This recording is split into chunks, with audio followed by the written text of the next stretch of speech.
नमस्कार मेरे बहुत प्यारे मित्रों। हम लोग अनुच्छेदों के क्रम में बात कर रहे थे, जिसमें हम लोग आर्टिकल 136 तक बात कर लिए हैं। आर्टिकल 1 से लेकर आर्टिकल 136 तक बात कर लिए थे, 35 तक बात कर लिए थे। आज हम लोग 36 के बारे में बात करेंगे, यानी कि अनुच्छेद 1 से लेकर अनुच्छेद 135 तक हम लोगों ने बात कर लिया है। कहाँ तक?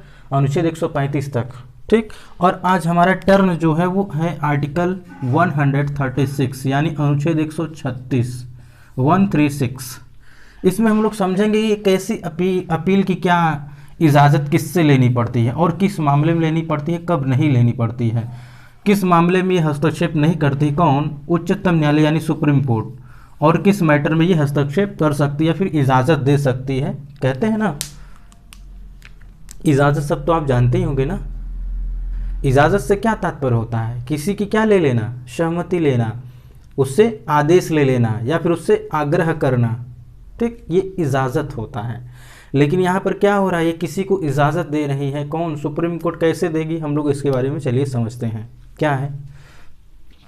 इस अध्याय में यानी कि इस खंड में जो बातें की गई है, किसी बात को भी होते हुए भी उच्चतम न्यायालय के विवेकानुसार, विवेकानुसार क्या होता है? उसके विवेक के अनुसार। विवेक का मतलब क्या होता है कि अपने दिमाग से। विवेक में क्या होता है? दिमाग, मस्तिष्क, ठीक। उसके विवेकानुसार भारत के किसी राज्य क्षेत्र में किसी न्यायालय या अधिकरण द्वारा, देखिए मैंने अधिकरण पर भी बहुत सारे वीडियो बना दिए हैं, कम से कम 2 या 3 वीडियोस बने हुए हैं आपके ही इस चैनल पर। भारतीय राज्य व्यवस्था नामक जो है प्लेलिस्ट, उसमें ये आपको वीडियो मिल जाएगा, लेक्चर मिल जाएगा अधिकरण से संबंधित, ठीक। अधिकरण, प्राधिकरण, ये क्या होते हैं, इसके बारे में हम लोगों ने चर्चा कर लिया है। तो यहाँ पर क्या बातें हुई कि किसी भी बात को होते हुए भी उच्चतम न्यायालय के विवेकानुसार, इसके इच्छानुसार या फिर इसके मस्तिष्क के अनुसार, इसके मन के अनुसार, भारत के किसी राज्य क्षेत्र में किसी न्यायालय या अधिकरण द्वारा किसी वाद मीन्स कोई मामला हो जाए, मैटर हो जाए, केस हो जाए, मामले में पारित किए गए या दिए गए किसी निर्णय, डिक्री में समझौता होता है, अवधारणा या फिर किसी संविधान में कोई ऐसा बात हो जिससे कोई अवधारणा की बातें आई, दंडादेश यानी किसी को दंड दे दिया हो, आदेश दे दिया हो कि अपील के लिए विशेष इजाज़त दे सकेगा। इसका क्या तात्पर्य है कि अगर मान लीजिए कि भारत के किसी भी राज्य क्षेत्र में कोई न्यायालय है, कोई अधिकरण है, ठीक, ये क्या कर रहे हैं, कोई समझौता कर लिए हैं या फिर किसी को कोई दंड दे दिए हैं, कोई आदेश दे दिए हैं, क्या दे दिए हैं? आदेश दे दिए हैं, दंड दे दिए हैं, समझौता कर लिए हैं, ठीक।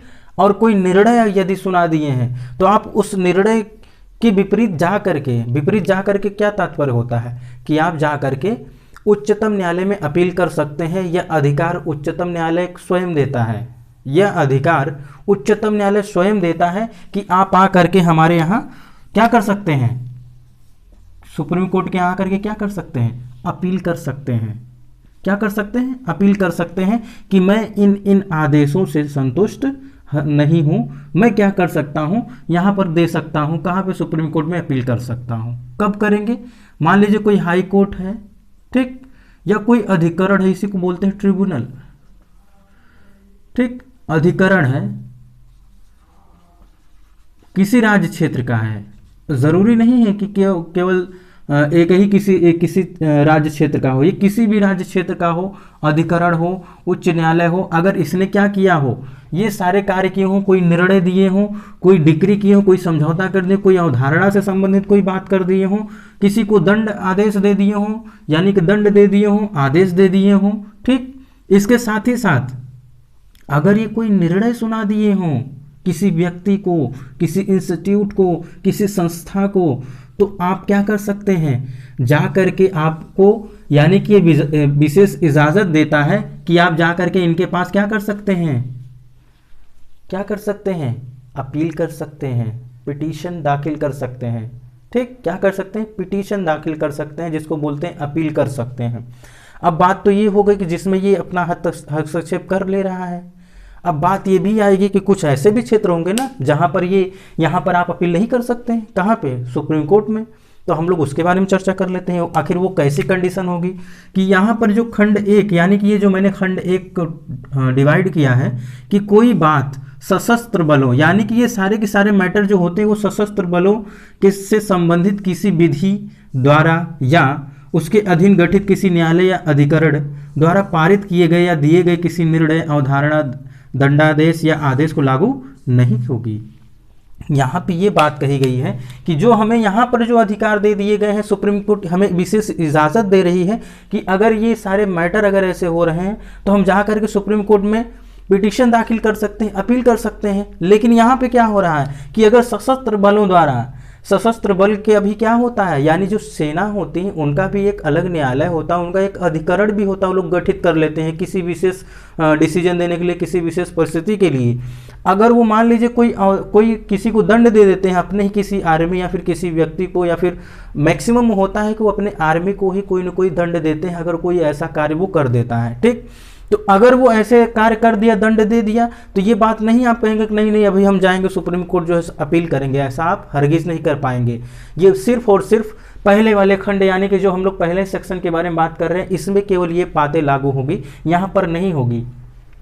सशस्त्र बलों द्वारा जो भी निर्णय दिया जाएगा, वो चाहे वो अपने न्यायालय यानी कोर्ट मार्शल द्वारा अगर वो देते हैं, या फिर अगर वो कोई अधिकरण गठित करके क्या करे, किसी को कोई दंड दे देते हैं, क्या कर देते हैं, कोई दंड दे देते हैं, कोई आदेश दे सकते हैं, तो आप ऐसा हरगिज़ नहीं करेंगे कि हमें सुप्रीम कोर्ट ने ये इजाज़त दिया है, हमें ये क्या दिया है, छूट दिया है, हम जा कर के सुप्रीम कोर्ट में इन आदेशों के विपरीत जा कर के हम क्या कर सकते हैं, अपील कर सकते हैं। तो आप ऐसा हरगिज़ नहीं करेंगे, कभी नहीं करेंगे, कदापि नहीं करेंगे। क्यों? क्योंकि ये हमें अधिकार ही नहीं देता है, यहाँ पर ये बातें लागू ही नहीं होती। जो यहाँ पर विशेष क्या हो रहा है, बातें लागू हो रही है कि अपील के लिए उच्चतम न्यायालय की विशेष इजाज़त।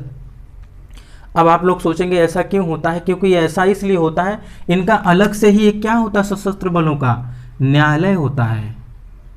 कहा जा सकता है कि इनका एक अलग से क्या होता है, न्यायालय होता है।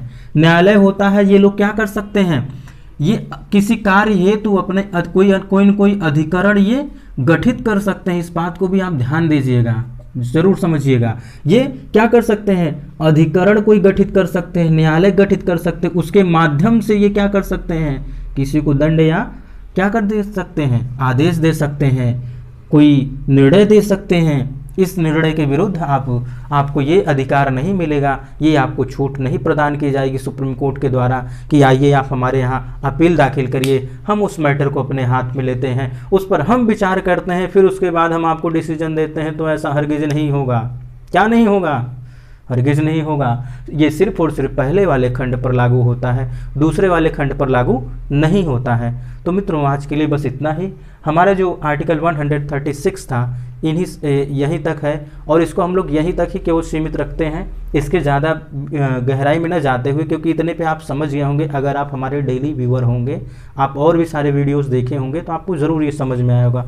तो मित्रों, इन्हीं शब्दों के साथ आज का लेक्चर यहीं पर रोकते हैं, और हम लोग मिलते हैं नेक्स्ट लेक्चर या फिर नेक्स्ट वीडियो में। तब तक के लिए नमस्कार।